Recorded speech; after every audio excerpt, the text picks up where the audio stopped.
We got to think of something funny for the start, though, for the soft part before the rest of it, before it gets rigid. How do you get better than me throwing up from anchovies? I don't know, but I thought maybe do something not gross this time just to give people a little break. Like unthrow up? So give them something tasty? That's, something tasty. Like, that's what you call delicious food, right? Is unthrow up. Everybody's going to be... Well, no, in my mind, the throw up was going back into his body. Oh, gosh, no. And there it is.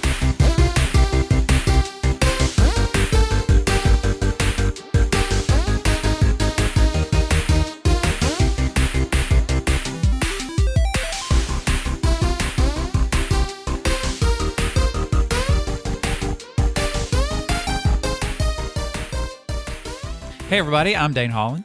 I'm Austin Shazam Pfeiffer. I'm Marcus, I'm Electric Man. And I'm Austin Tiny Zent. And we are Nerd It Through the Grapevine, the podcast where four best friends gather weekly to talk about our favorite parts of past, present, and future nerd culture.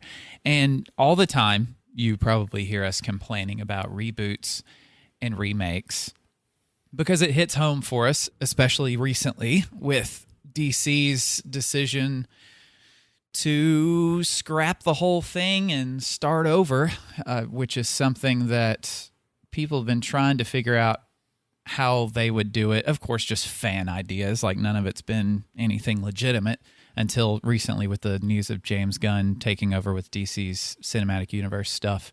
Yeah. But we thought Flashpoint would be the way to do it and to be able to keep all the actors and just do it better.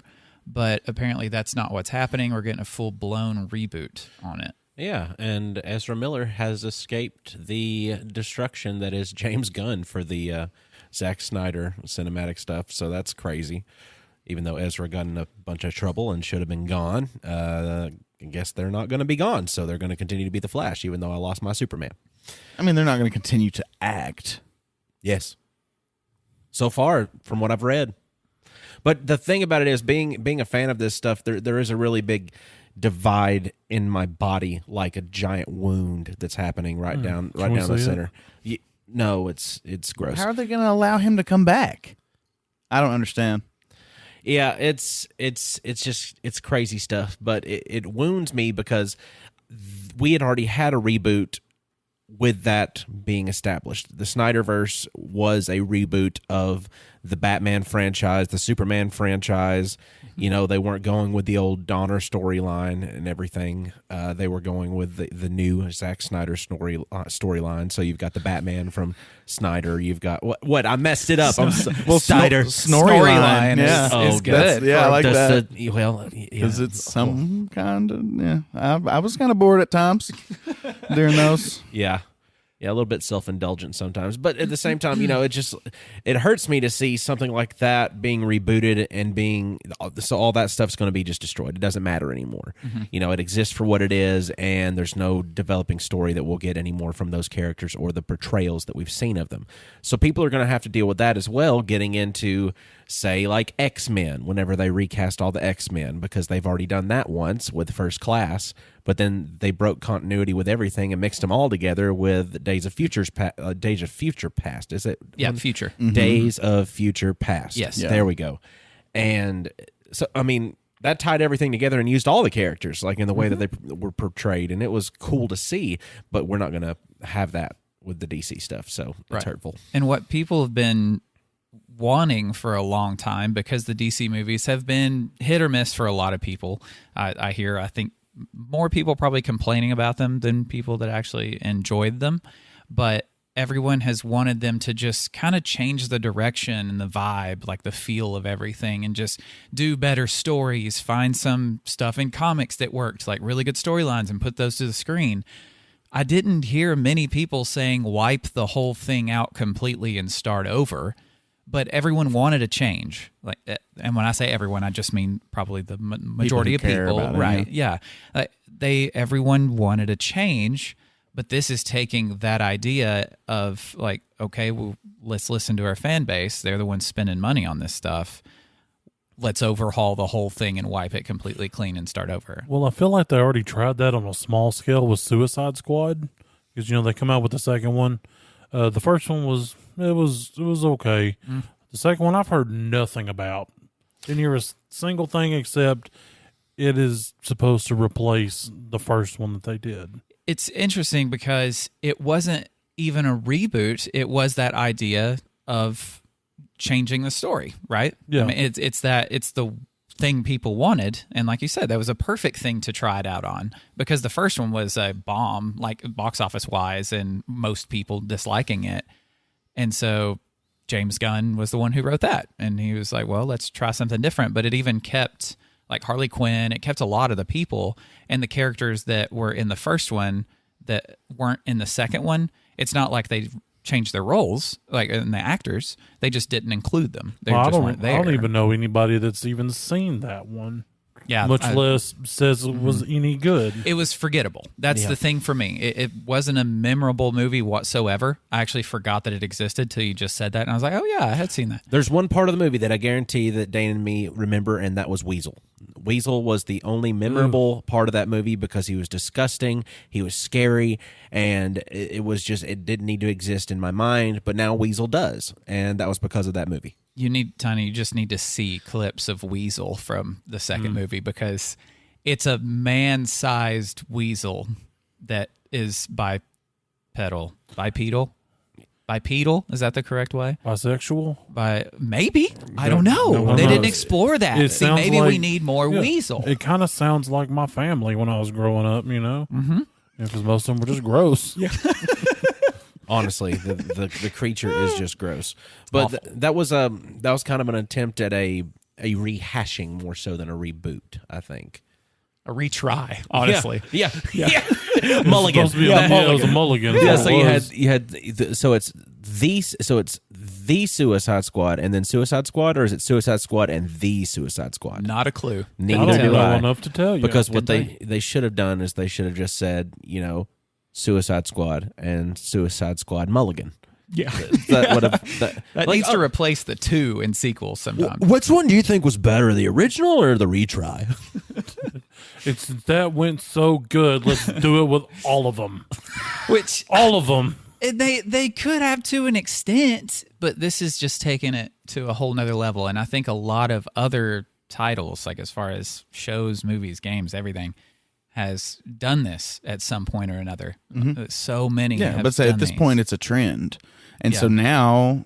now these people know they can not only get away with it, but it's like some people are actually calling for it. So, and I mean, there is something to be said about having a coherent narrative. I mean, they're obviously, I feel like, and I think that's what DC got wrong. At least if what I hear about people's complaints. Yeah. In the fandoms. I mean, I don't really have a say, but I didn't really enjoy them all that much. The big Justice League team up type movies weren't very good to me, whereas the Marvel ones were. Right. Marvel ones were on another level compared to DC's. Right. And Austin and I, we're able to see the flaws and look past them just because of our just predetermined love for the characters. Right, and so we're you able want them to do look past good, it. Right. obviously. And there's been some really great Batman movies, obviously, but then they rebooted it with Nolan's film, and then the X-Men have rebooted from Fox to Disney, back to Disney now, or where they're going to be rebooted. But they already had their own reboot movie. That's just the way of it now. And I remember how big of a deal it was to be excited for a reboot whenever they were talking about Christian Bale doing the, being Batman and what he wanted to do for Batman. He wanted, and it was, I think it might have been on the Academy Awards or something that they had talked about it. It was a big award show of some kind. But I used to watch all those with my parents. But he was on there talking about how he's excited to play Batman. He's doing some extreme physical training to be able to prepare for the role of Batman, and he's wanting to bring some dignity back to the character. And he said, "We want to get rid of the bat nipples." Those were his words. Yeah. He wanted the Everybody nipples loves gone. Bipples. We do love Bipples, at least on the show, right? I mean, I do. I was more of a fan of the pod piece. The cod piece was in the whole that stereotypical donning the armor scene to where it's just each piece of it and then just zooms in on the crotch. It was not just that. It was like everything's like bat nips, check. Ass fit, check. Crotch shot, check. And he knew. Now it's time for Robin with his ass check. And he knew which end to put the pointy end of the of it on. Of the cup? Yeah. Yes. Unlike you, Austin. It was all mashed potatoes down there. Well, and Superman has gotten, many reboots as far as on screen because, I think Cavill was our third, I believe, for movies. Right. Yeah, third. Yep. And so we're going to have a fourth here soon. I mean, there have been even more on TV. Like, there have been many TV shows with Superman and different ones playing him, but Yeah, the guy from Ripley's Believe It or Not. Dean Cain. He was great. He was he what was great. He was what See was that that? old British dude? No, Lois not and at all. Clark. Lois and Clark, The New Adventures of Superman. Yeah, I was trying to remember the title. And there's another Superman on TV right now, Superman and Lois, and it's actually shot similarly to the way that the Snyder movies and stuff look. The way that everything's kind of that it's a little bit paler, and it doesn't make any sense to explain it. I can't try, but it's just it looks like It's very cinematic. And I was thought if you look at the Man of Steel, the way that it looks, and then you look at Superman and Lois looks just like Man of Steel. Bingo. I did it. Couldn't have said it better myself. Thanks, Daddy. And with TV shows, it's a lot easier to do this kind of thing because different networks carry different shows and they do different storylines and different characters and things like that to where there's not as much continuity. And the CW had kind of tried to change that with the whole where Flash and Arrow, Supergirl, that whole CW universe, to where it's like just leave the shows as separate things at least, because then they became something with crossovers like in comics just to get you to buy the other comic of a hero you normally wouldn't get. The story has crossovers, so you got to buy that issue too. They were doing that with the TV shows because it was like, well, you love Arrow, maybe you've never watched The Flash, but now Arrow's going to be on an episode there. So they kind of broke away from this whole idea of like the Lois and Clark TV show or Smallville. Like those were their own things. Mm-hmm. And in the Smallville universe, they almost made an Aquaman show. They made a pilot for it. Yep. But it didn't become anything. Yeah, and the bad part about it was, too, the same guy that was playing one of the main heroes in the later seasons of Smallville, he was playing Oliver Queen, Green Arrow, was Justin Hartley. Yeah, This Is Us listeners, people that watch This Is Us and don't know Justin Hartley was in a nerd role. Mm-hmm, he was Green Arrow on Smallville. He was great. I thought he was great. I liked his Green Arrow. He played a lot. I'm not gonna try to piss off Arrowverse fans if they exist. Do it. I didn't like the show. I didn't really care for the show much. It started off good. I liked Justin Hartley's Arrow better than I liked. What is it? Steve Armell's or Arnell's or Armell? I can't remember. I don't his know, name. man. Stephen Amell. Yeah, maybe something like know. that. Yeah, I mean, I like that he liked being Arrow. Yeah, but I didn't like his Arrow because it seemed like Batman's substitute. It was. Because they can't make a Batman show. They don't have the rights to make a Batman show. So let's make a dark Green Arrow. Mm-hmm. He's got some darkness to his story, but he's an overcome kind of story. Like he overcomes the darkness to kind of represent like more humor and all this other stuff. And it's just they wanted Batman with arrows. Yes, they did. And that's actually how the Green Arrow comic was created, was just to have kind of a Batman knockoff that was operating, I don't know, in brighter colors, basically, because he had the Arrow car, the Arrow cave, like all of this other stuff. And it was DC making it, but they were like, Batman's making money, so let's make another character that can do something similar, and people won't be able to tell that we're doing that. But with the TV show, that's the vibe they went for, but they went a little too hard with it, I thought. But a lot of people do like that version of Arrow, though. But I wasn't one of them that continued to like it, because I liked it to begin with. But yeah, that's something that the Green Arrow, even a character like that, was, I guess you could say, rebooted, because he already existed in the Smallville universe on TV. Yeah. And then he became Arrow in the TV show. So that was a reboot in itself. But it's easier to accept that as a fact, like I said, because it's a show and not big screen movie thing, which now, because of Marvel and because of the success of their movies and the entire universe they've created, that's put the pressure on everybody else to do the same thing, especially DC. Well, and they're trying to do it with the next, 1-2 punch movies instead of, laying the groundwork with the story. I mean, I think a lot of people have picked up on that. I mean, it's just they're trying to replicate that kind of craze. but lightning, you can't make lightning strike in a bottle like that. They need to start planning big arcs, I feel like, instead of movie. I mean, like, I don't know. It's almost indistinguishable now, like with the way we stream everything, whether it's a TV show or a series of movies. Right. So they need to start thinking of it more like a TV series, and think about, okay, we've got 12 hours to tell this Justice League story. Mm-hmm. And then from there, then you recast when you get another idea for another series of movies or hours of entertainment. I don't know. Yeah. Well, at least tell the whole story, right? Tell the That's story. what you're saying. Like, it's got to work as a story. Yeah. Mm-hmm. I mean, because then it's just a movie, and that contradicts this one, and we're like, oh my God, well, now we're going to have to recast. And you know what I mean? So, I mean, I understand the need for a clean slate, I think, to try again, to try to craft a coherent narrative.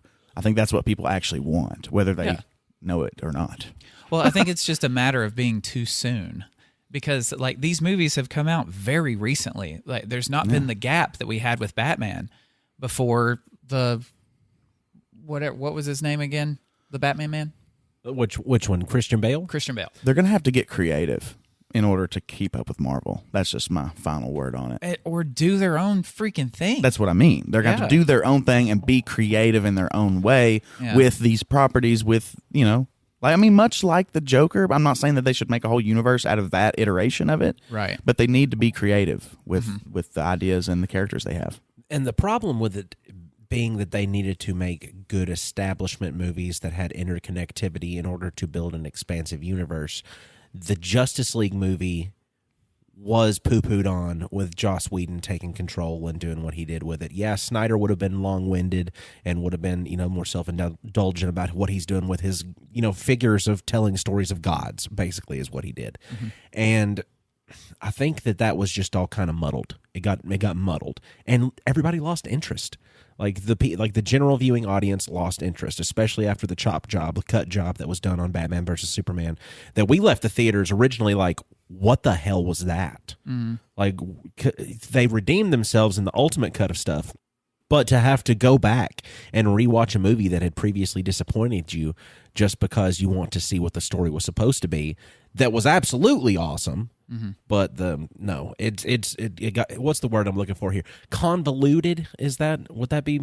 Yeah, I mean that's something that exists in comics just in general. Yeah. But and with superhero storylines. Yeah, but I think it all extends within comics, like what I was saying about DC having to be creative and stuff. Mm-hmm. But they just don't have to have actors that don't age. You know what I mean? Like these people get old and they get tired of doing the same thing for 10 years. Yeah. But so it's not feasible to always expect that Henry Cavill's going to be Superman from now on. I mean, obviously we're going to have to recast him at some point, so you might as well just do one big arc, and then after that, somebody else can play Superman for another big giant arc. Mm-hmm. Is it going to be as successful? Who knows?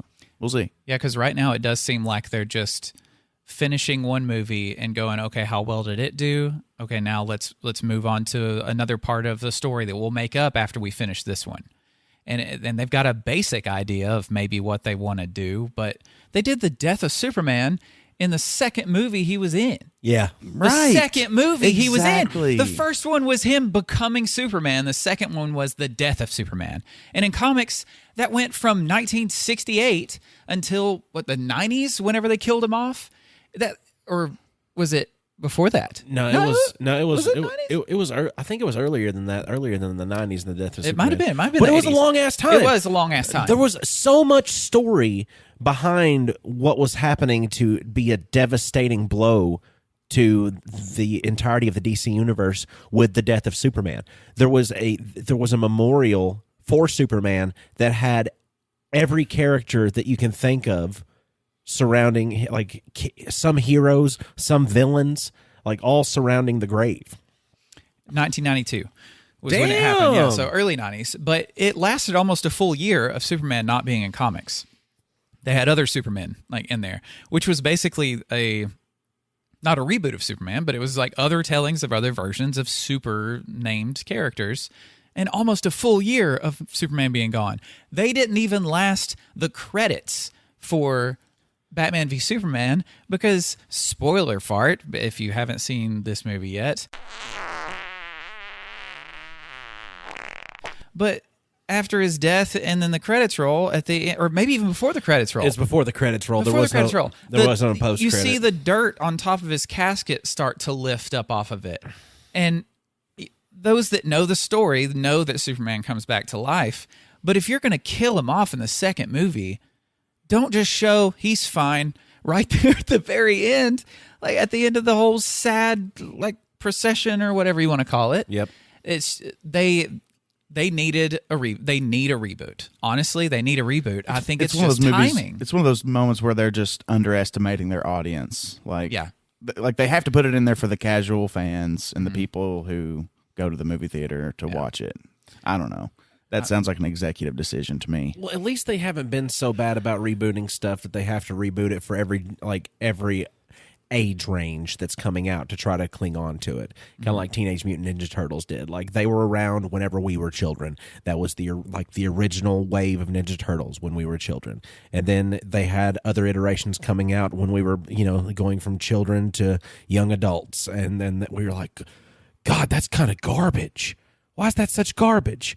And they brought out some more, and they brought out some more. I think it's been about every 5 or so years they have a different iteration of Ninja Turtles that come out. To try to appeal to those of us that liked it when we were kids, to keep us onto that nostalgia of it's not just a kid's cartoon. Like, it's still something you like. And I'm like, yeah, it is. Right. But then they don't write it for adults. They write it for the new generation or whatever. Right. But it's like, and you've got to kind of do both as you write a good story, but it's just, I don't know. I just feel like it's all a writing issue. Well, and what you said is touching on exactly what we're talking about. That's why we remake something. Let's see if we can't strike lightning in a bottle again. Why can we turn this into something that people really enjoy again? We kind of messed it up. It's kind of an acknowledgement. Okay, we want to do better. Let's see if this new iteration can do that. Right. And it goes beyond superheroes. Of course, it goes everywhere. Like It. Like Tiny's mentioned in the past, like the new It is fantastic, better than the original. Good because remake. They wrote it really well. Like, I watched it because it looked interesting to me. Like the original, of course, it's very dated, and I don't like the horror genre. But something about the new one made me want to see it. I don't know. I don't know what it was that made me want to do that. A lot of it was how it was shot. It didn't have that kind of grainy look. The lighting. It just really helps set the mood and tell you how you're supposed to feel about the situations that are happening. And it went back to the heart of the novel itself. It took that and put that on the screen as opposed to trying to chop and splice something to get past like TV censorship things. It got to do some of the things that the original one didn't get to, because the original one was released as a TV miniseries. That's why you have some hard cuts in different places and why some of it is so almost little kiddish. Well, I liked it in the movie, the part to where they're having to make the big decision on how they're getting into the house.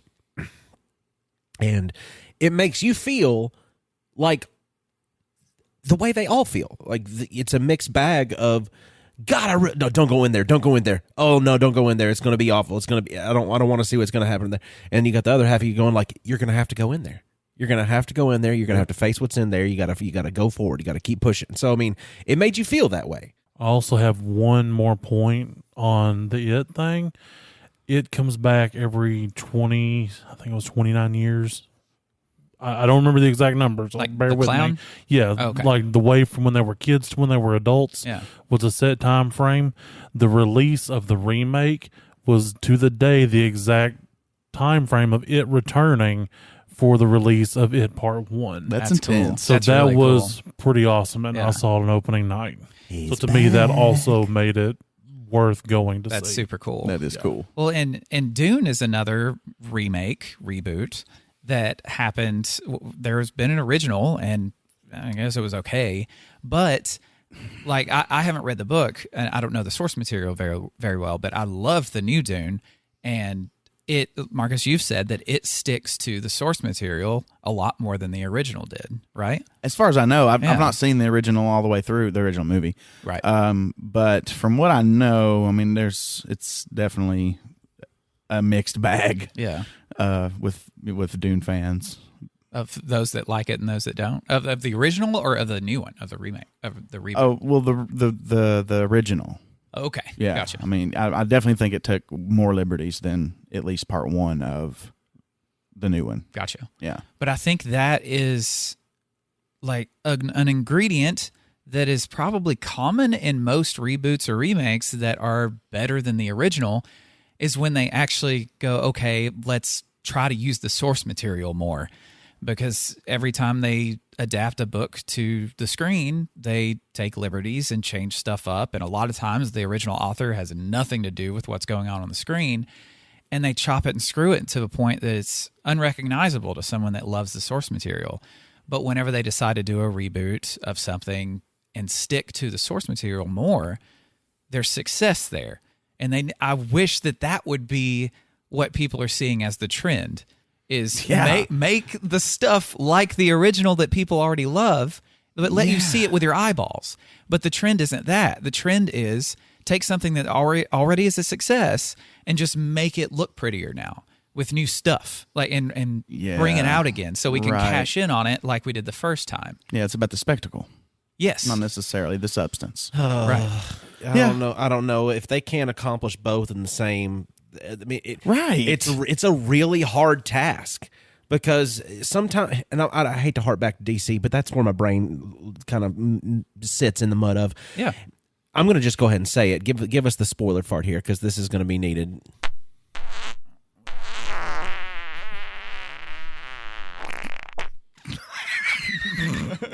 Had like a pre-fart fart. I didn't want to lean forward. I had to use my foot. Anyway, the spoiler is that in Black Adam, there was a complete remake of the origins of why Black Adam has his powers the way he has his powers.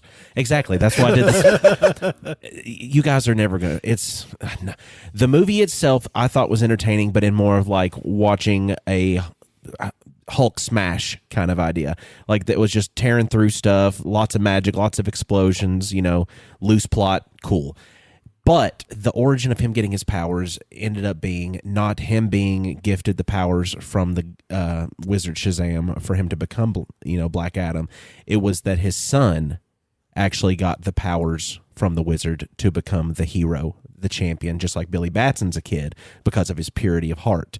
But in order to try to save his dad from he was wounded really badly, he was dying, he wanted to save him, so he gifted him the powers temporarily then to try to heal him, and his son was killed right as soon as that happened. So as soon as he inherits these powers of all these gods, the only thing that he's really clinging to keep him, human, being his son and the love that he's got for his son, is taken away from him. And then his costume goes from this classic look, which is like Egyptian, with all this gold, these gold pendants and medallions and all this other stuff, just imagine an Egyptian, the way an Egyptian would look. It's hard to describe. Well, if you look at a pyramid and the Sphinx and then you put that on the shirt, that's what you got for the Black Adam. And then it transformed hieroglyphs. So it transformed from like the way that the pharaohs and stuff would look in these hieroglyphs to like the suit all interconnecting and the blackness like taking over the suit.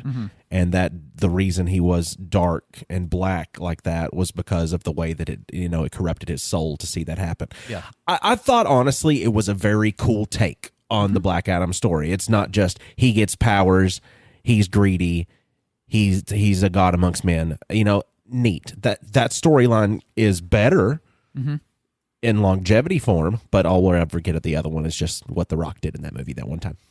Well, yeah, because he's done too. The Rock is done. No, he's done. Black Adam. He's done. The execs got mad at him for overreaching. He's released videos like not specifically saying anything because that's how he is, but he was actually talking about still having the desire to dream and to dream big and not letting failures define how big you're supposed to dream. So Black Adam was the dream, and they shut it down. Yeah. Okay. So it's about drive, it's about power. We can't. We stay hungry, we devour. Except for Black Adam that only made it 2 hours. So he didn't eat enough. Right. So there are diamonds in the rough of being able to mess with the source material to make it better. Well, but it's a risk. I'd like to say that if we are going to remake stuff, there are some good examples, like with, you've got like Planet of the Apes, a classic 70s movie that everyone universally kind of loved. And then Mark Wahlberg, yeah. Exactly. But then that's the bad example, right? Because they were basically trying to tell the same story with a different style and everything, for sure. But I think it works better sometimes if you're going to remake something to take a different perspective, much like the next Planet of the Apes reboot, where we get the story of Caesar and how it all began. And I think that's a cool way to reboot a franchise. Why try to tell the same classic story? You're just going to get into some trouble with people who love it. Yeah. They don't want you to change what they love about it. Mm-hmm. And so that is the problem when you do reboot or remake something, is you're inevitably changing essential qualities to why we like things in the first place. There was a really successful reboot that we don't really talk about too much on here, but I know that it's easy to fall in love with.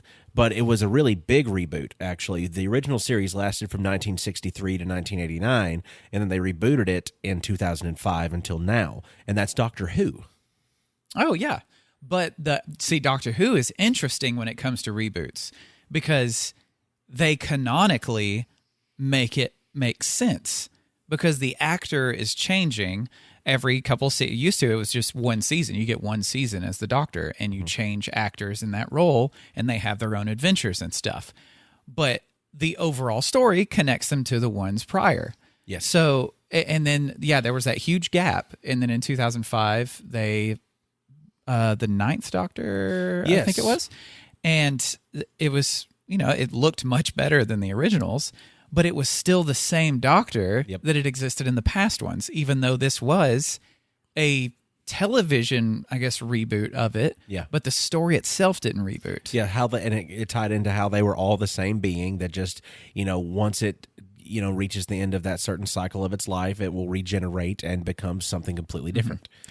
That's Time Lords. Yes, like Time Lords in the story of Doctor Who, they can fit reboots into it canonically, and that's what X-Men did with Days of Future Past. And the Marvel Universe is now done. And I mean, as soon as you open the time loop, that's kind of what you're doing, and I think that's why it's the trend. I think they're just like, that No Way Home did well, so let's do it. Yep. Make it make sense. Make it make sense, and people will like it more. Like everything can make sense, and everything can work in the way that it's supposed to. And that's one of the things that's, I don't know. I want to see that. I want to see like Deadpool have all these crossovers happening in that movie, and then all of a sudden he's jolted into the actual Marvel Cinematic Universe.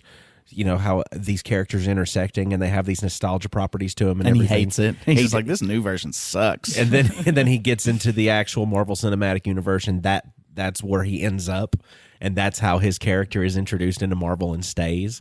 Now he tries to cuss, and it comes out like a fruit. Yes. Instead of saying "fuck," it comes out as fruit.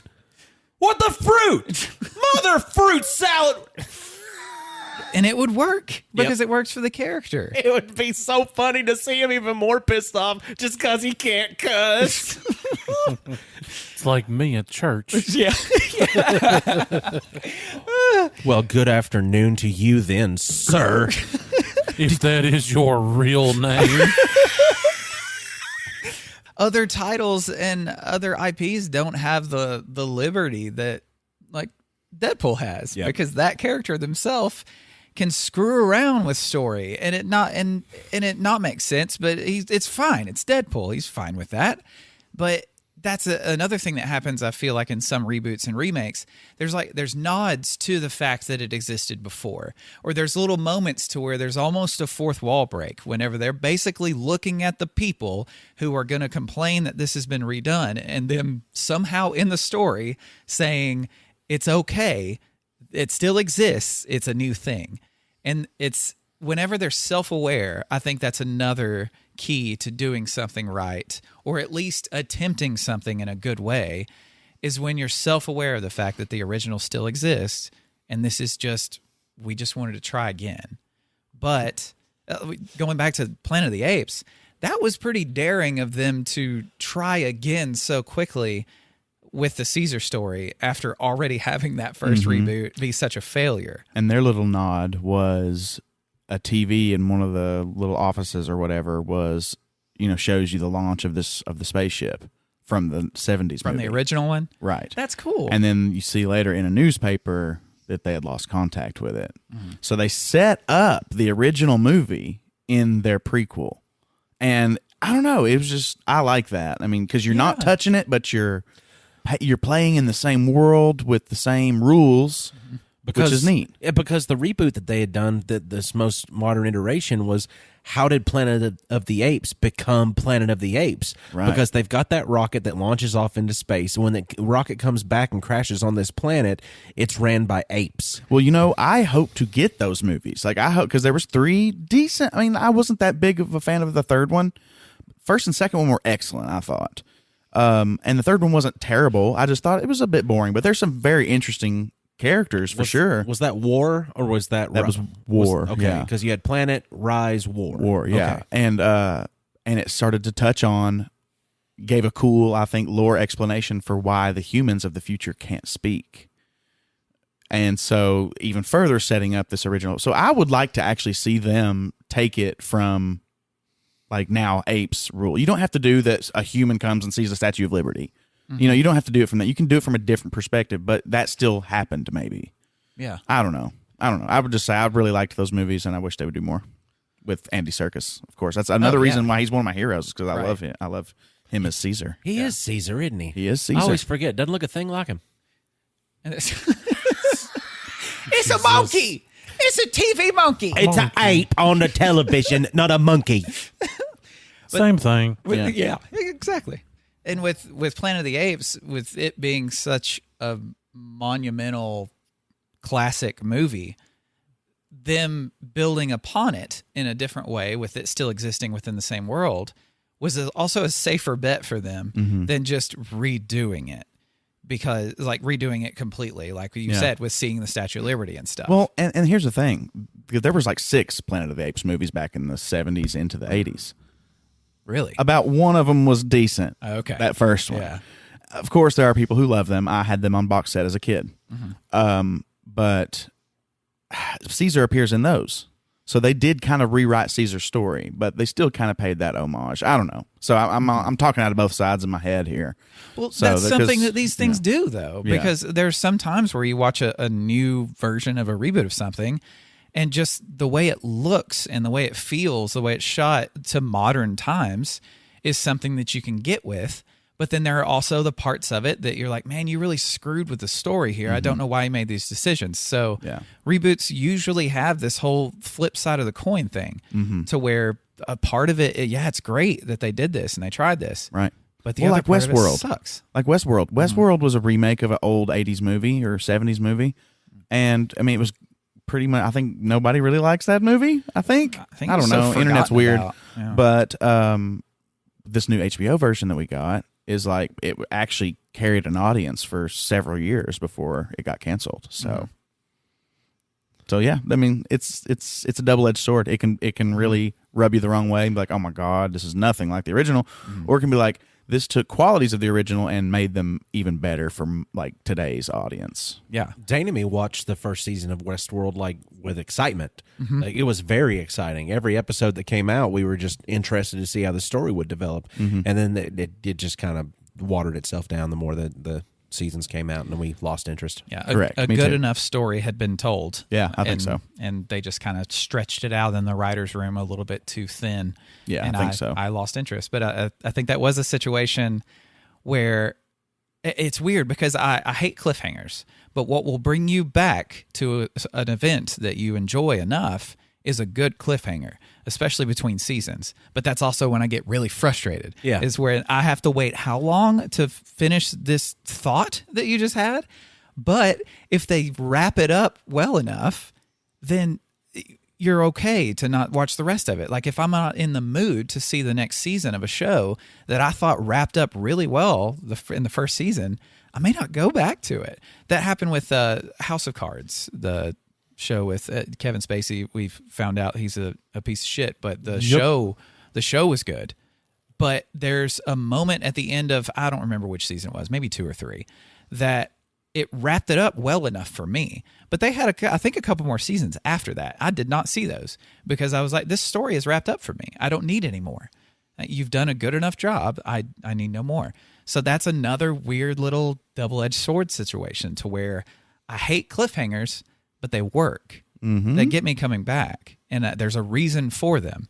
There's also a reason for all these reboots when it comes to Hollywood, and that's all the stupid money that they make. Even if they're garbage, people go to the theater, spend the initial money to see it in hopes that it's going to be what they love about it. Exactly. Well, and what a lot of us have problems with now, I mean, especially with where I'm coming from with this opinion, is that the hands that handle the material get some heavy judgment placed upon them by the other things that they're releasing.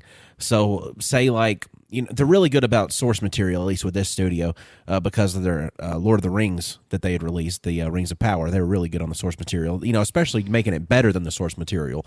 And I'm just watching Marcus just sit over there like, I wish he would shut up.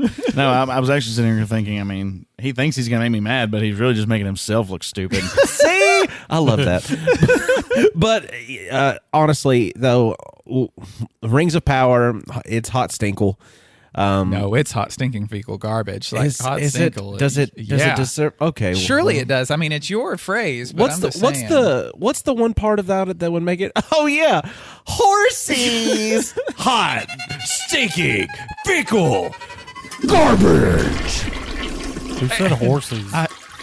She did, and she didn't say horsies. Her face did. Her face said horsies. Jesus. The way she acted, when they said, "Well, it's just a short ride there from here." Did you say ride? I'm riding on a horse. I'm an elf and I'm old. I'm so slow. What the fuck is this song? This is what she's singing while she's on. It was one of the most unintentionally horrifying edits I've ever seen. Yes, it was scary. She looked like a psychopath, and it had nothing to do with her character or the story. It's just like, I want to ride this horse and show that I'm happy about it, and that's why I gave a stupid song. It was so awkward. It might be better with a stupid song, actually. I kind of wish I seen it. Oh man, and even just seeing that moment isn't as good as watching all the way up until it because it's so off-putting. So it's incredible. So that being said, with the source material that they had and the production that they released, they're doing a Dark Tower series. And I want to know how the man himself over here would feel. Yeah, Amazon is? Amazon's doing a Dark Tower series. Oh my god. Okay. Well, this could be a reboot of the shitty movie. Now, this could be a good thing. Amazon doesn't quite have the best track record here. I'm open to them doing this correctly. He's cupping his face. However, they have to get the right actors to fulfill the right roles. McConaughey can do Man in Black. He was kind of the only good part of that movie, really. So it's getting the right cast and just taking their time with it, because the Dark Tower novels themselves are very vast and expansive, and they cover so much of the Stephen King universe. It's the central point of the whole universe. So you get bits and pieces from all these other ones. Some of it doesn't even work in the books. Just being honest. It hurts me to say it, but some things it shouldn't have even been put in the book. So let's just hope that they don't put those in the show. But it would work better as a show, right? Because you're saying there's some things. Just not those things. Not those things. Like the whole. It's a book. The whole thing, if they was going to do it, would work much better as a show than a movie. Than as cramming 7 books into one 2.5 hour movie. Right? Is that what they tried to do with the reboot? Yes, which is a huge mistake. Yeah, and they didn't. They only put in. Okay, they didn't put any of the characters in from the book. If you actually read the books and watch the movie, none of them are in there. But of the main characters, there's like 5 of them. And they supposedly had 2 of those. And Roland was his favorite character. And Roland is the man. He is also the myth and the legend. I don't know who the heck they had Idris Elba playing. Now, Idris Elba is an amazing actor. Nothing against the man. He is not Roland, and that character never was Roland that he played. Do you think if Stephen King is a part of the process with Amazon, I think that will be a huge plus for it, because Maybe. Neil Gaiman worked directly with them on Good Omens, which is a book he wrote with Terry Pratchett. And that show has had great success. So much success to the point that there was never a Good Omens 2 written. It was never published. It was something that Neil and Terry had worked on together, and ideas, just spitting ideas with each other back and forth of how they want to continue the story. But it was never written. But the show was such a success that they're going to make a second season of it. Like, they're already working on it right now, and Neil is directly involved with it, being able to tell the rest of the story that he and his old partner wanted to be able to do. Terry had passed away from illness a while back, so he can't be a part of this process. But Neil has said, this isn't just my project. He's like, this project has Terry all inside of it. It's all him too. So because he knew fans were going to be upset that, the other half of the author isn't there. But Neil wants you to make sure that he is a part of it. Don't worry, we talked about it a lot. I wrote a lot of his ideas down. Absolutely, and we kept notes on each other. So. Yes, and I think that's where the success of that show came from, because American Gods, another Neil Gaiman book that was made into a show, didn't even finish the story because it was canceled, because the quality just kind of tanked. But Neil didn't have direct influence on the show.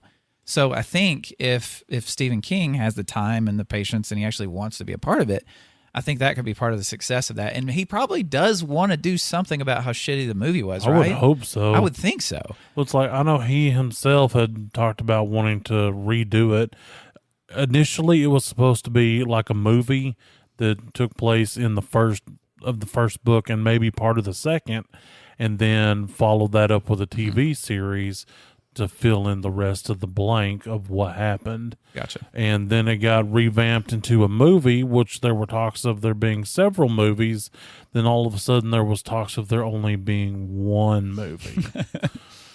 And that's where it went sideways. Yeah. Now, Steven himself, he's had some influence in some of his movies, and let's just say that some of those were not good. Give me your Let the least man favorite. write. Let the man write. Don't let him do anything. Let with him the screen. write. Just take his words. Yeah. Use his words as he wrote them. Use them as the basis of your script, and it'll all be okay. Because Stephen, Mr. King, I love you. You are one of my favorite authors. Your son is the other one, if it makes you feel any better. Joe Hill.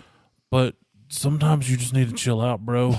Well, that's interesting because the analog of George Martin, I was still talking to Mr. King. I know, and you can still talk about him, but I was talking to him because he's our listener. I was just saying that George actually worked in television for a little while, and doing that for so many years actually what made him write A Song of Ice and Fire, because he didn't want to be limited by what's filmable and all this and all that. So having a good knowledge of how to make television, now he is, well, not writing his novels, it doesn't seem like, but he says he is, but whatever. Yeah. But I don't believe him. Well, he's, as Neil Gaiman says, he's not my bitch, so I can't make him write.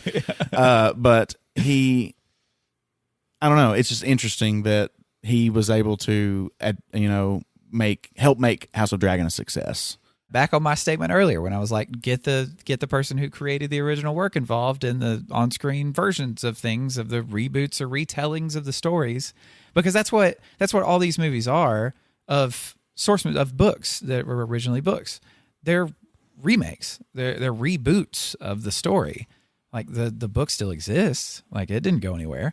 But these are retellings and remakes and reboots of original stories. But maybe if the author's just not good enough with being able to have a say on the screen, like with King's history of it, incredible at one thing, not at the other. Well, sometimes it's casting too. I don't know if y'all have seen the Jack Reacher movies. Tom Cruise. Awful. Yeah. Terrible, disgusting movies. They rebooted it or redid it, kind of both, as a TV show. And I don't know the name of the gentleman playing Jack in it, but he is doing an amazing, phenomenal job. When you watch that show, you're watching the books, give or take a little bit here and there. it's amazing. Whereas the movies were just he's running around and up he just shot at that dude. Yeah. Well, and writing a novel and writing a TV show is completely different because you can write a novel with one person. You can't make a TV show with one person. Right. So there's just but it'd be very massive, difficult. there's just massive collaboration Yeah. that happens when they make these things, and so that inevitably is going to like shake things up. And that's where casting gets to be an issue, because the way you imagine them in the book, in the source material, like they're probably not going to look the way you imagine them on screen. Sometimes they do, sometimes they don't. Depends on the reader. But we've talked about that in the past when it comes to casting. Well, I feel like if you can just hit the high points, if it's supposed to be a tall guy with a beard and I don't know, he's got a prosthetic leg, okay? If that's the description, as an overarching thing, Do that. Don't get a little person that's a woman that has 3 legs. Right. You know what I'm saying? Yeah. At least try to fit it to the best of your ability within reason. That way when you look at the show or the movie, you go, okay, I can see that. It's not exactly what I had in my head, but I got you. And some of the dialogue from the Jack Reacher movies is actually pretty good. I like the scene where he's where he's outside of the bar and he's talking to the people that are just now corralling around him about to fight him, and he told them exactly the way the fight was going to go. I mean, a lot of that banter and the banter in the movie and the shows is very similar, but the convincing nature of who the character's supposed to be, I'm guessing if it's more accurate in the show, he's supposed to Way be more. He's supposed to be tall. He's supposed to be, a more muscular character. He's supposed to seem like he's a little bit more dim-witted, but he's actually super intelligent. He's supposed to be super smart. He's about 6'5", and he's ripped, more or less. So the guy Army on the TV, dude, the guy on TV, that's him to a T. That's Jack Reacher, not 5'8", Tom Cruise. right? With his middle tooth. That's so weird. It is. And once I you hate- see it, you can't unsee it. I hate that you've made everybody listening actually look up a picture of Tom Cruise and realize he's got Now, a middle tooth. if you look middle at tooth. old pictures of him before the accident, he didn't have a middle tooth. It wasn't always a thing, but now he's got a middle tooth. I didn't know. Yeah, I can't remember what happened, if he Yeah. got kicked by a horse or snowmobile accident or something. Yeah. There was some kind of facial trauma that now makes him have a middle I tooth. think he prayed to the wrong Scientology god. Probably. He talked to the wrong Thetan. Yeah. He didn't go clear enough. So there are examples like we've mentioned in TV and movies to where reboots can be great and reboots can suck. But in gaming, in video games, the reboots and even board games too, because board games, whether you know it or not, have reboots and remakes and Monopoly. like different versions. Yeah, Monopoly's got 300,000 different versions of Monopoly, different remakes of it. But in games, sometimes I think they have a better chance at being good compared to a show or a movie, because it's a whole lot more apparent of what you need to change. It's not just visuals. You can look back and see what all was missing, and people involved with gaming are much more in touch with gamers than movies are with moviegoers, because both want money. But in gaming, like we see the Tomb Raider series, like their newer Tomb Raider games that are like epic, and the look of them is incredible, and the main character they made are more like human for you to be able to relate to, and they did such a good job with that. And then Jiggle physics? I would say, because the original was like big triangles for Hey, the chest. triangles So this can one's jiggle probably that too. way, I would say. Yeah. I got to use that in a while. I know. Man. Let's see. Demon Souls was one that was recently redone, and that was whenever PS5 first came out.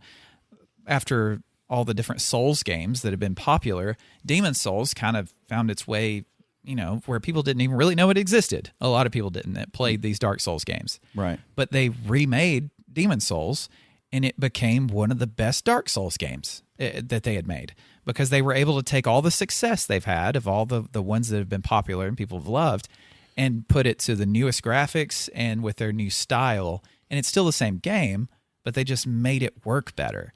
Yeah. And I think that's something that we're seeing in gaming a whole lot more now, because yeah, it is a part of that. Tiny, you've mentioned it before, that stop redoing shit. Just make something new. Take something that worked and was awesome in the past and learn from it and take inspiration from it, but make something new. Yeah. Please. But with some of these games, it's one of those things to where you can sit down and still play this old game, but it just doesn't age well a lot of times. It's just sometimes the story's a slog, and it's just like now you don't have the time maybe you used to have when you were a kid putting into games. So now they're like, well, there's so much of the shit we need to just take out. It's a waste of time, and just make it more engaging and make the person that's spending all that time playing that game feel like it's worth it, because you've got too many things to do with your time now. So they're able to make these old games that didn't age well, and people still want that experience. But they're like, well, we'll remake it. We'll redo the whole thing from the ground up, and you'll enjoy it even more. Final Fantasy VII is one that was recently done, and it was done to the point of not just being a remake and everything staying the exact same, but they have streamlined it more, and they're actually releasing it almost episodically. But the episodes for it are 30-hour whatever playthroughs, so it's a full game. But they're saying, like, this original game, there was a lot to the story, there was a lot in it that just you can just kind of take out, and we're going to make it look incredible, but give you the Final Fantasy story characters you know and love, and the story in a better way, and it's a success. And it looks like you're playing through Advent Children. Yeah, the animated movie. Yeah, which was amazing to see that your characters that you only knew from the way they looked in either Kingdom Hearts, which they got a little upgrade in that, or the originals from the PlayStation. And just to see those characters that were like these little blocky, what have yous, to now they look like legitimate characters, and you're getting such smoother action with your fighting. You're getting better details on your enemies. I mean, it's scarier. It's more. I don't know. It feels better to see stuff like that. And I've been playing a game called Fable, and Fable 3, and Fable's so good. I want to see a new Fable, because if Fable was to come out with better graphics and to keep that same kind of storyline to where you're in control of everything, like the way that your country sees you, the way that you're trying to either save or rule with a fist, kind of thing, I think that would look so much better. And because the game from 2010, Fable 3, that I'm playing actually holds up to being a playable, smooth enough game to matter. Yeah, it looks good. So if they were to take that and improve upon it with the graphics we have now 13 years later. They did release one called Fable Journey, and I believe I read the other day that they're working on another Fable. So you may get your wish sooner than later. That'd be great. My second wish is it would come to Game Pass. Yeah. Well, it may. A lot of new games come to Game Pass now. I mean, and maybe they'll remake the Matrix video game, and it'll be great. Yeah, I because loved it was it. great the first time. I loved it the first time, but then again, I didn't know anything. I played it for Oh yeah. an hour or two. You're talking and I about the thought one it where you was- could run on the walls, but they made it really hard to do. Yeah. Yeah. Yeah. It was like it I was just would free like running. I would just hide and shoot. So Just to get through it. Yeah.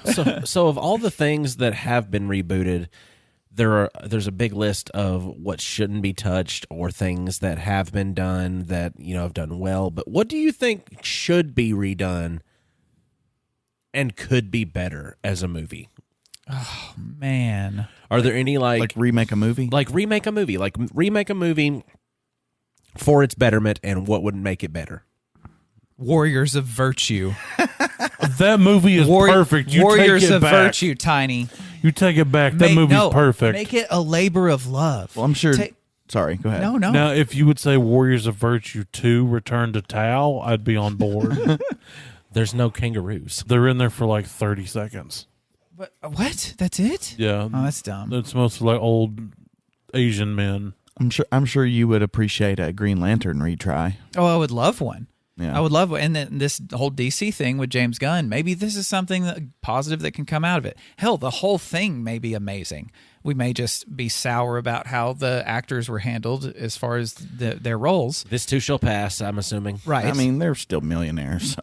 Because back in comics with the Blackest Night series, like the Green Lantern story of the Blackest Night, like to put that on screen, ooh, baby. Oh, it's got zombies. It's got colors. It's got Zambies. powers. Yeah. Oh yeah. It's got everything. And I feel like it's exactly like it's got the makings of being an incredible thing to be put on screen, but are they actually going to do it? I don't know. I don't know any James Gunn. They're so secretive with their plans, and I hate that. I wish they could just be like, these are the stories that we're trying to pull from as source material, so that way we can get we can get it put on screen because we really like these stories. But we don't get anything. I would love to see the on-screen version of Atrocitus. Yes. Gosh. He's the Red Lantern leader. Yes, they're powered by rage instead of by willpower. Yes. But yeah, that definitely Green Lantern, and I think that didn't even come to my mind just because of how the original one it was just such a disappointment. Yeah. that- Well, he was just looking at me on the wall there, so I was just like, Oh, I'm yeah. sure Dane would appreciate that. Yeah, that's I'm actually sitting there the trying to think of blackest- one that I would like. That's a Blackest Night poster, like on the wall there. You know, what if we had talked, I think we might have spoken about it previously, or this could have been in just private conversation just because I don't remember how the two differentiate. But what if they rebooted the original Star Wars? Gross. That is a what if. Well, I mean, they I will in a burn sense this world are. to the ground. I mean, The Force Awakens was essentially a new hope. Yeah, reboot. but I mean, just think about like, I mean, some of the material, like with the Obi-Wan Kenobi thing, like that kind of goes right into the original trilogy. So they're playing around with the timeline, and stories they're telling within that timeline. But are you talking about like remaking those movies? I'm recasting them. Rebooting the way that the scenes would go, maybe the way that it's like perspectives, everything else. Like you can give a similar story because it's a similar property, but it's not exactly the same thing we got before. Like how like maybe it could be different and better. Problem is they keep shitting their pants, so they're gonna shit their pants making that. Yeah, I don't but I want to watch Doo Doo Baby make a movie again. Well, and no one does. I mean, because literally Star Wars is the like pinnacle of movie making. I mean, like look. it's the most popular movie of all time. As much as I So- love Star Wars, if they just stopped making new Star Wars, I'll be happy. I would be fine. Yeah. Because I haven't watched. I mean, of course, I'm going to watch a show about Obi-Wan Kenobi. I can't not watch that. But did I enjoy it? No. No. But at the same time, yeah. I mean, I don't. There might be some things that I'll check out for Star Wars, but it's not like it used to be. You're making me like Star Trek more at this point. Don't get me wrong, I love Star Trek, but you're making me like seek out Star Trek more than Star Wars because you know what? They can keep their booties clean. Which is interesting because I think even on this show, I was like, whatever Star Wars material it is, inject it straight into my veins. I want it. Give me more. I think is almost exactly what I said in the past. But once Obi-Wan came out, and whenever we had gotten, let's see, no, I like the Mandalorian, but the Boba Fett show, I was like, Mandalorian 2.5. Boba Fett was fine. That was my first Star Wars experience, I believe, of ever. That I was like, this is just fine because I've loved every other Star Wars thing, like including animation, everything, loved it. But that show, I was like, this isn't great. It's okay. But I'm still, I'm still on track for loving everything Star Wars you throw at me. That's fine. But then Obi-Wan came out, and it was just such hot stinkle that I'm not in that camp anymore. I'm more with you, Tiny. Like, if you want to just stop, that's fine. Like, I've got enough to watch. I've got enough to enjoy. There's enough to the story there that I can enjoy it forever. Yeah. But it makes too much money. I mean, unfortunately, and that's not something I want to talk about a lot this episode because it's all money. It's just all money. But there's been enough. It's like, I know it's greedy, but if you're going to keep making something like that, make it all good. Make it all quality. At least try. Yeah. Because it's like they're not even trying at this point. Now, if they want to reboot Firefly, I'm so on board for that because the original release, they mucked up the release order, so the story didn't make sense. Right. Then they just kill the show off. Then they go, okay, a few years later, let's make this movie to wrap up the storylines. So they make this movie, which wraps up some storylines, but also raises more questions about other characters. Yeah. So if you want to reboot that show, I'm cool with it. Like, it's been long enough that it can come back around. You know what I'm saying? Yeah. And if you get a little weird with it, okay, cool. It's supposed to be not the most serious of space shows. It's a little slapstick, a little funny in Yeah, it's places. a weird space western. Yeah, I mean, and it's got some sad parts and some good, happy parts and some, oh, you better kick that dude's ass parts. But it's more of a show that they could play around with and probably not muck it up too bad. Well, they could probably even bring back the actors that Yeah. were in the original show to Yeah. where it doesn't even have to be a true reboot, but it is a rebooting the show, but with the same actors that have, Oh, absolutely. that have Use the existed same in the actors. storyline. You could continue the storylines or, like the movie did, skip forward 10, 15 years. Yeah, because they've all aged Yeah, like that long. exactly. So, and I think most of those actors have been vocal about, yes, they would want to play in those roles again. They love the characters, and they thought the show was done dirty Yeah. by the network, which it was. Let's have the rise of the brown coats again. Yeah. No, that's an excellent one that I would like to see rebooted, but I think I do need Nathan Fillion as Captain Mal. Yeah, it's one of nobody those, else can play Mal. No, those characters, the actors that play those characters, And they need to the come lady back. that played Kaylee did that part so well. Every actor in that show They nailed did it. so well. Like, who else would play River? No who else one. would play the doctor No guy? one could. Nobody. No. Jan, if any of them could be replaceable, I'd say it could be the guy that played Jan. He was still good, though. Even though he was still He was good, still and I good. really liked him. Yeah. Well, and we always get kind of, well, at least people do, whenever, not really me because I'm not into it, but the Bond universe. Like, they're always having a new Bond. And you get a new Bond and a new set of movies, and then here's the shenanigans, and here's the way this Bond acts. And you get a new Bond, and then here's this set of movies and how this Bond acts. It's always Bond, James Bond, 007. What if we had a reboot of that whole thing to where it explained they were all actually 007? Did you watch the last movie that they come out with? If I told you yes, I would be lying. We've had this Okay. conversation before. Okay, well, we did. I think last week. They completely killed that storyline. You can spoiler for it if you wish. They make Bond die, so there can never be more James Bond unless you go to a different universe type thing. I don't care. They officially killed the franchise. Yeah. Huh. That's bold. I like it. Yeah. Applause.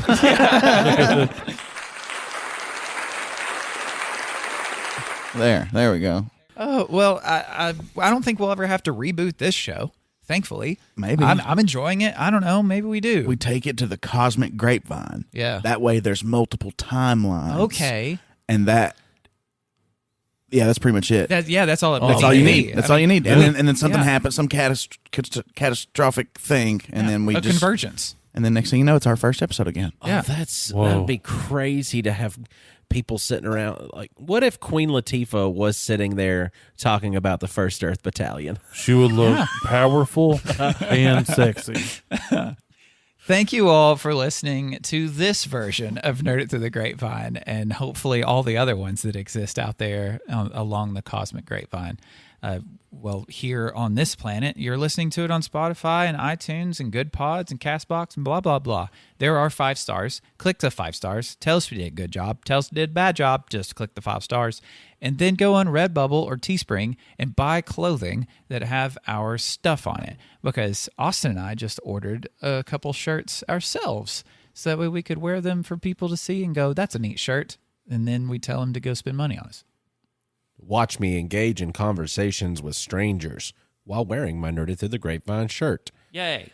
If you want to talk about things such as what movies you'd like to see rebooted or television shows you'd like to see rebooted, things that you think deserve a rehashing, let me know. Talk to me. Send me a message on one of our social medias. If you want to get on Facebook, Instagram, or Twitter, you can find us at Nerd Grapevine. Or if you wanted to get on Patreon, donate a little bit of money to the cause, get a shiny holographic Nerded Through the Grapevine sticker, and be admired by us forever for contributing to this. Get on Patreon, look up Nerd Grapevine, and it will be a happy, slappy, fun time. But don't steal your recording partner's catchphrases, because that might cause their brain to have a little bit of... So I just realized something. You had a stutter. You know how we're about to do a D&D thing on our Discord? Yeah. You have this week to notify me that you want to be in, and you'll still have a seat. After this week, I will not accept any more. There's a link in our description to take you to said Discord where this is occurring. The campaign we're playing it's a remake of one that I've already DM'd. You're rebooting it with us. I know. Y'all Cool. haven't experienced it, so it'd be kind of cool to see another group of adventurers who know nothing about this, see how it works for them. Because I thought it was cool the first time. But like I said, there's a link in the description. Get on there, talk to us, play D&D with us, send us pictures of noodles or whatever, and it's a happy, slappy fun time. We're on there live, uncut, uncensored, and irrevocably circumcised. And we're also on YouTube. Is it over? Are we done? Is it time for the thing? The thing? Or are you going That one thing that I do? Yeah. initiate thing, Marcus? When life gives you grapes. Dane? Me? I want to reboot the grape. I want to see what new kind of grape we can come up with. I feel my soul being sucked into the multiverse right now. I know, because out there are different types of grapes. It just tastes like purple, Tiny. I want grape that tastes like, I don't know, red. What if you had grape That's that called tastes like strawberry. red? But what if it wasn't? What if the strawberry had a competitor in the grape in tasting like red? That'd be cherry. No, that's not even a that's- competition. that's worse No. medicine. It's also pomegranate. Well, all of these things you can actually shove up your butt. You just don't know colors in or out of your back.